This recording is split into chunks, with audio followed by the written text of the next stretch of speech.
Joining us now is the Managing Director of Ozone Services Industry, John Oort, and we're going to be speaking about the pop-up water refill kiosks, or water bars, so they've been called. And of course, with us at the desk is still Gary Boyce. And John, thanks for your time. So tell us about this business model. Exactly what do? You give water to people, but there's more to this. Well, there's quite a bit more to it. I think in the industry over the last 2 decades, there's been quite a lot of development into the water bottling and refill sector. Predominantly bottled water was the product that would be most sold in retailers around the country, and that often has got a very expensive price to that. And that price tag has obviously got the logistics connotation to it. So sort of taking away from the logistics and opening retail stores, refill sections where people don't have to buy bottled water, they can refill their water at 90 cents a litre. It's in these economic times that we've just been hearing, it's quite a benefit to people. Okay, so where are you exactly based? You go in when there's shops of retail centres, and you at 90 cents a litre? Correct. Then I can get some water. Correct. But I have to bring my own container. We do also sell containers at the retail stores that we're using. Currently we've got, I don't know if I'm allowed to name them, but Barton Pick n Pay, Newmarket Pick n Pay, Brackenhurst, Heidelberg is opening. So there's a lot of Pick n Pays coming onto it at the moment, where they can actually come to those stores with either their own empty containers, or they can buy a container at a very good price, which is obviously the correct types of plastic that you need to be able to reuse in the industry. Okay, all right. Interesting. I mean, we've had no water for 3 days, so this is absolutely fantastic hearing about this. But yeah, looking at it, I mean, the quality of our water. I mean, obviously you're competing with Rand water in a sense. I mean, should viewers be concerned about the quality of their water, and if is there a way of testing our water quality? And where do you get your water from? All right, now let me just put that into perspective for you. Is that we don't really compete with Rand water. The water that we take is from a municipal distribution point.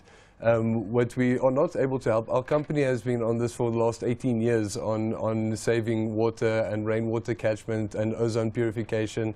Large industrial, we've done mid-vol municipal water, converting from chlorine use to ozone use, which has got obviously a whole lot of health implications to it, which is a lot better.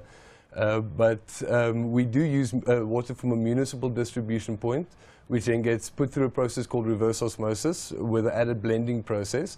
I don't know if you'd like to get into the quality, which we can maybe do after. But what the main focus of this is actually the water quality.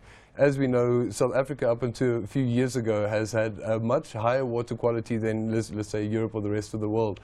And at this stage, it currently isn't so anymore. So we're getting a lot of stories out, about high chlorine use in the water, with E. coli counts in the water, or even worms being found in the water. Yeah. So what we're really focusing on is the water quality. There's been a lot of businesses that bring into the market subpar purification systems and try to sell that water, which is not what we're doing. We're trying to revert the business model back into supplying the highest quality water that can be purified, and doing that at a reasonable, affordable price. So it's basically taking the municipal water and making it extremely, extremely healthy and selling it affordably. Yeah, what are the typical container sizes? I mean, just take me through this. I mean, how much water do you envision people typically coming in and getting from their local Pick n Pay? Well, we've got obviously a couple of sums that we can do to try and forecast what type of litres a retailer, not necessarily a Pick n Pay, but would do. So we usually take the amount of shoppers and we multiply that by the household use of about 40 litres of drinking water per month, which is actually very low, so it's very under-specced. Personally, at our house, we use 100 litres a week, and it's just my wife and I. So typically, you'd get 2 types of containers that you could use for refilling water, that you could reuse. One is HDPC, high-density polycarbonate, which is made up of a very, very high-quality raw material, so that the bisphenol A or BPA does not leach out of the containers when you reuse. Then we've also got polyethylene terephthalate, PET bottles, which doesn't contain bisphenol A at all, so you can reuse. It's thermostable, it's not affected by heat. general sizes, 5 liters, 10 liters. We've got 10 liters with taps and 20 liters with taps.